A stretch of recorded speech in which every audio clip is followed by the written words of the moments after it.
Alors, dans cette vidéo, on va expliquer comment déterminer la limite d'une fonction par le calcul. Mais avant, il faut quand même se poser la question, quel est l'intérêt d'étudier la limite d'une fonction?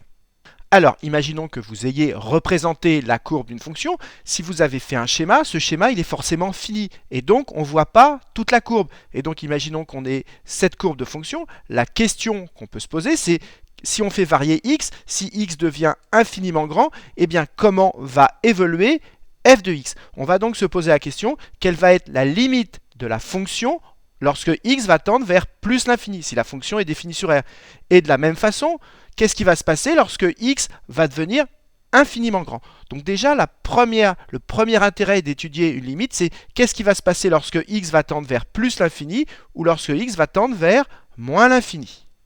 Donc le premier intérêt d'étudier les limites, c'est qu'en connaissant la limite en plus ou moins l'infini, on va connaître le comportement de cette fonction en plus ou moins l'infini. Voilà le premier intérêt. Alors ensuite, le deuxième intérêt, c'est que vous avez des fonctions qui ont des valeurs interdites. Prenons le cas de cette fonction, 1 sur 1 moins x. Vous voyez que ici, si x vaut 1, ça fait 1 moins 1, ça fait 0 dénominateur. Donc ici, x doit être différent de 1. On dit que 1 est une valeur interdite. Et quand on a une valeur interdite comme ici, la question qu'on se pose naturellement, c'est qu'est-ce qui va se passer si x tend vers 1 sans jamais le toucher? Et ça sera le deuxième intérêt de l'étude des limites. C'est de savoir qu'est-ce qui va se passer quand on a une valeur interdite. Et donc, on vous demandera souvent dans les exercices quelle sera la limite d'une fonction en plus l'infini ou en moins l'infini pour avoir son comportement, pour savoir comment elle va se comporter. Et on vous demandera également souvent quelle est la limite d'une fonction lorsque x tend vers une valeur interdite, sous réserve évidemment qu'il y a bien une valeur interdite. Voilà les deux raisons d'étudier les limites.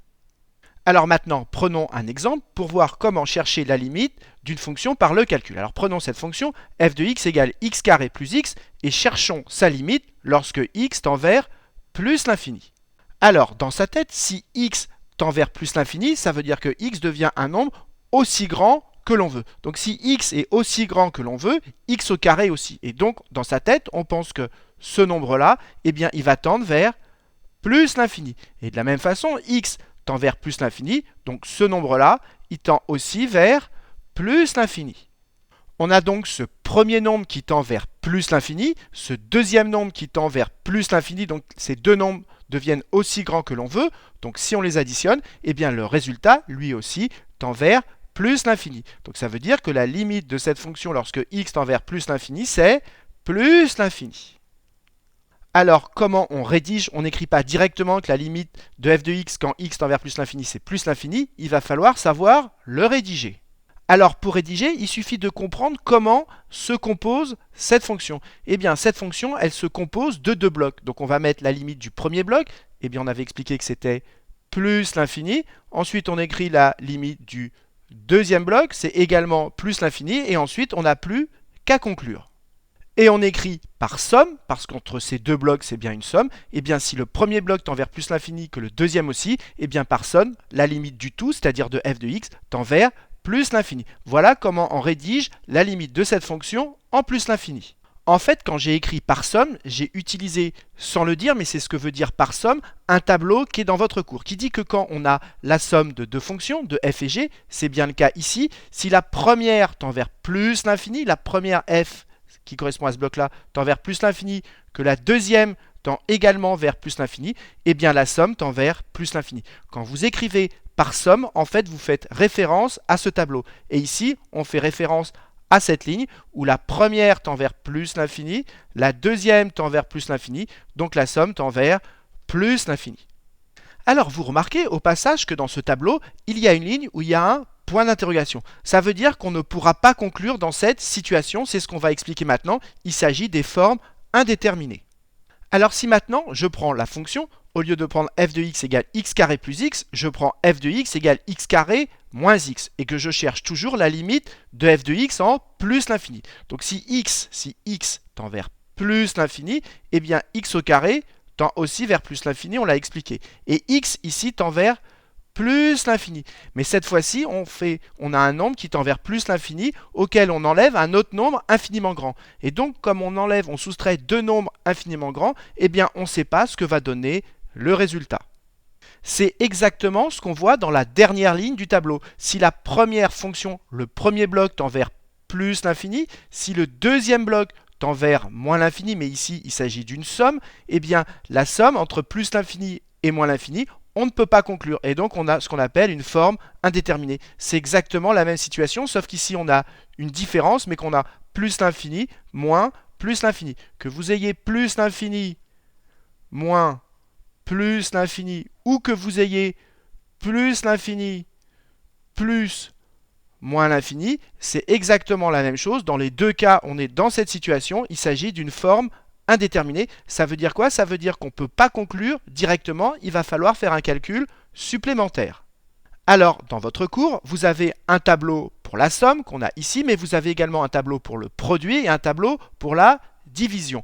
Mais en fait, c'est du bon sens. Tout ce qui est écrit dans ce tableau, c'est du bon sens. Par exemple, ça veut dire que si la première fonction tend vers L, par exemple 3, et que la deuxième tend vers 4, eh bien la somme tend vers 3 plus 4, ce sera 7.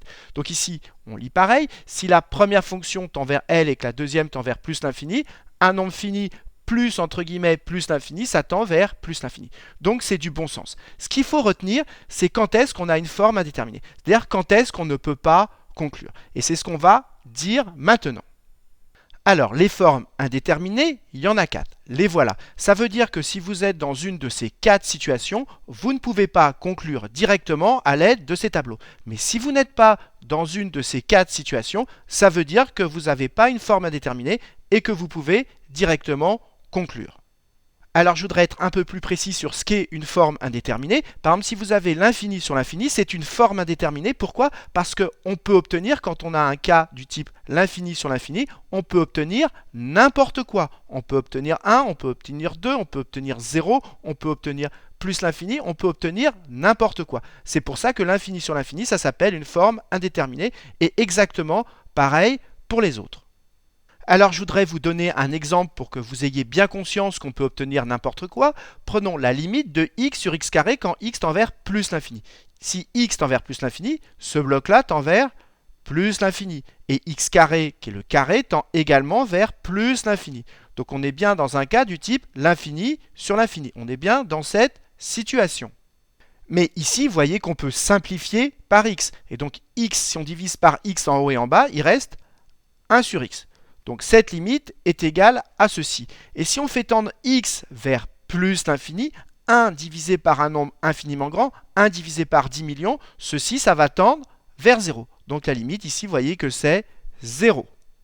Mais si j'inversais, si je cherchais la limite de x carré sur x, j'ai juste inversé numérateur et dénominateur, je vais pouvoir simplifier, donc ça me fait la limite, toujours quand x tend vers plus l'infini, et si je simplifie, je peux diviser par x, il reste juste x. J'ai divisé par x en haut et en bas.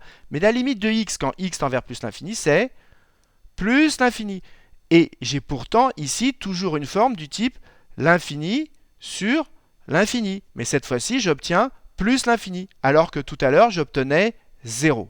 Donc, il faut bien comprendre que ces 4 formes ici qui sont écrites en rouge s'appellent des formes indéterminées parce que si on est dans une de ces 4 situations, on peut obtenir n'importe quoi. Vous voyez qu'ici, on a obtenu 0 alors qu'ici, on a obtenu plus l'infini et on était pourtant dans les deux cas dans une situation du type l'infini sur l'infini. Donc, je répète, si vous avez une de ces 4 situations, ça s'appelle une forme indéterminée parce qu'on peut obtenir n'importe quoi.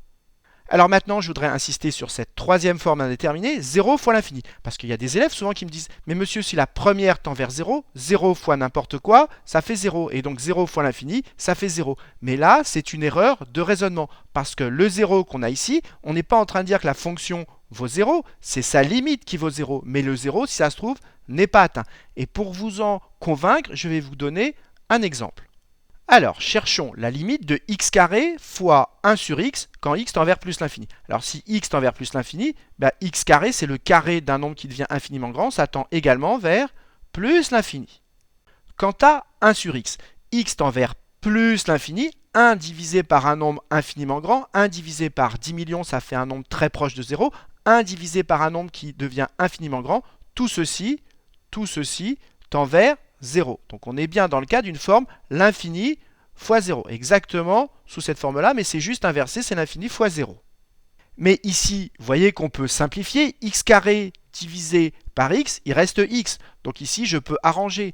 Et la limite de x quand x tend vers plus l'infini, si x devient infiniment grand, eh bien la limite de x, c'est plus l'infini.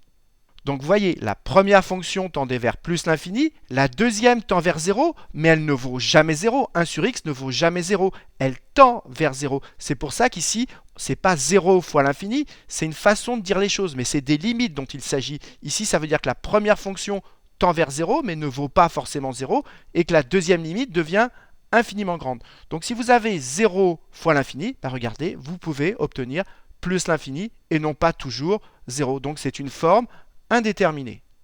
Prenons encore un deuxième exemple. Cherchons la limite de x fois 1 sur x quand x tend vers plus l'infini. Donc si x tend vers plus l'infini, ce bloc-là tend vers plus l'infini. Et pour les mêmes raisons, ce bloc-là tend vers 0. Donc là encore, on est dans le cas l'infini fois 0. Mais vous voyez évidemment que x fois 1 sur x, on peut simplifier. Et donc ça revient à chercher la limite quand x tend vers plus l'infini. X fois 1 sur x, ça se simplifie, ça fait 1. Et donc la limite de 1 quand x tend vers plus l'infini, comme 1 ne dépend pas de x, eh bien cette limite, c'est 1. Donc cette fois-ci, on trouve qu'une forme du type 0 fois l'infini, ça fait 1. Alors que tout à l'heure, 0 fois l'infini, ça fait plus l'infini. En fait, on peut obtenir n'importe quoi avec un cas du type 0 fois l'infini. C'est pour ça que c'est bien une forme indéterminée. Alors, il y a une dernière situation qui revient dans de très nombreux exercices, c'est lorsque vous tombez sur une forme du type k sur 0. C'est-à-dire que le numérateur tend vers un nombre k différent de 0 et le dénominateur tend vers 0. Eh bien, c'est pas cette situation, ça n'est pas un cas de forme indéterminée. Dans ce cas-là, il faudra d'abord trouver le signe du dénominateur et ensuite conclure à l'aide de la règle des signes. Je vais donner tout de suite un exemple. Si par exemple, le numérateur tend vers 3, et que le dénominateur tend vers 0 en étant positif. On écrira 0 plus. Eh bien, la règle des signes, c'est positif, le tout tendra vers plus l'infini. Pourquoi? Parce que ça veut dire que vous êtes en train de diviser un nombre qui est très proche de 3 par un nombre qui est très proche de 0, mais positif. 3 divisé par 0,001, ça donne un très grand nombre. Et donc, comme ici, ça se rapproche aussi près que l'on veut de 0, eh bien, ceci va tendre vers plus l'infini. Et si maintenant le numérateur tend vers 3, mais qu'avec une autre fonction, le dénominateur tend vers 0, mais en étant négatif, on sera donc dans le cas d'une forme du type 3 sur 0 moins. Ça veut dire qu'on divise 3 par un nombre très proche de 0, mais négatif. Eh bien, vous l'avez compris, l'ensemble tendra vers moins l'infini. Donc je répète, vous trouvez le signe du dénominateur et vous concluez à l'aide de la règle des signes. On va faire tout de suite un exemple complet. Alors, cherchons la limite de cette fonction x sur x moins 3 quand x tend vers 3 et regardez ce qu'il y a marqué en dessous avec x qui est plus grand que 3. Cette condition, elle s'écrit aussi, on peut écrire la même chose, c'est la limite de x sur x moins 3 quand x tend vers 3, mais x étant plus grand que 3, on écrit 3 plus. Écrire ça ou ça, c'est exactement pareil. Alors, quand on a cette situation, dans sa tête, on remplace x par 3. Vous voyez que si x tend vers 3, eh bien ici, ça va tendre vers 3. Et ici, 3 moins 3, ça va tendre vers 0. Parce que, évidemment, 3, c'est une valeur interdite. 3 moins 3, ça tend vers 0. Mais évidemment, x ne prend pas la valeur 3. X tend vers 3 en étant plus grand que 3. Donc, on est bien dans cette situation. Le numérateur tend vers k, ici c'est 3. Et le dénominateur tend vers 0. Et maintenant, reste à trouver son signe. Alors, pour trouver le signe de x-3, regardez ce qui a marqué ici. X est plus grand que 3. Donc, si x est plus grand que 3, ça veut dire donc que x-3 est positif. Donc, si x-3 est positif, ça veut dire qu'il tend vers 0 en étant positif. Donc, on est dans la situation où le numérateur tend vers 3, le dénominateur tend vers 0 en étant positif. 3 divisé entre guillemets par 0 plus, ça tend vers plus l'infini. Et maintenant, il n'y a plus qu'à le rédiger. Et donc j'écris que la limite du numérateur quand x tend vers 3 en étant plus grand que 3, mais ça n'influe pas, c'est toujours 3, et que la limite du dénominateur quand x tend vers 3, c'est 0. Et donc par quotient, ça veut dire que le numérateur tend vers 3, que le dénominateur tend vers 0, mais j'ai précisé que le dénominateur est positif. Donc on est dans une situation du type 3 sur 0 plus, donc l'ensemble par quotient tend vers plus l'infini. Voilà comment on rédige. Alors, si maintenant, au lieu d'avoir pris x plus grand que 3, vous vous doutez, j'avais pris x plus petit que 3, qu'est-ce que ça aurait changé? Eh bien, si x tend vers 3, ici, le numérateur tend toujours vers 3 et le dénominateur tend toujours vers 0. Mais attention, cette fois-ci, ça ne va pas être 0 plus, mais 0 moins. Pourquoi? Parce que cette fois-ci, x est plus petit que 3, donc x moins 3 va être négatif. Et donc, si on rédige, on écrit que x est plus petit que 3, donc x moins 3 est négatif. La limite du numérateur, c'est toujours 3. La limite du dénominateur, c'est toujours 0. Mais ça va être un 0 moins parce que ici, c'est négatif. Et donc, par quotient, la limite du tout, on sera dans le cas où le numérateur tend vers 3 et le dénominateur tend vers 0 négatif. 3 divisé par un nombre très proche de 0 négatif, ça tend vers moins l'infini. J'allais faire une bêtise, ça tend vers moins l'infini. Donc ici, ce sera évidemment moins l'infini. Voilà ce qu'il faut comprendre quand vous êtes dans cette situation qui est très fréquente dans un grand nombre d'exercices. Alors, qu'est-ce qu'il faut retenir de cette vidéo? Premièrement, pourquoi on étudie les limites? Soit pour savoir comment va se comporter la fonction en plus ou moins l'infini, soit proche d'une valeur interdite. Deuxièmement, comprendre qu'il y a 4 formes indéterminées, comprendre que ça s'appelle des formes indéterminées parce que quand on est dans une de ces 4 situations, on peut obtenir n'importe quoi, et donc il faudra faire un calcul supplémentaire. C'est exactement ce qu'on expliquera dans la prochaine vidéo. Dans la prochaine vidéo, on expliquera comment, quand on a une forme indéterminée, quel calcul il faut faire pour pouvoir conclure. Et dernière chose fondamentale à comprendre, c'est quand vous êtes dans une situation du type k sur 0, eh bien, il faut connaître la méthode. Si le numérateur tend vers k différent de 0 et que le dénominateur tend vers 0, ça n'est pas une forme indéterminée. On peut conclure, il suffit de chercher le signe du dénominateur et vous concluez comme on l'a fait dans cet exemple. Voilà ce qu'il faut retenir de cette vidéo. Alors, comme d'habitude, si cette vidéo vous a plu, n'hésitez pas à la partager et à la liker. Et dans la prochaine vidéo, on va expliquer justement comment faire dans les cas des formes indéterminées.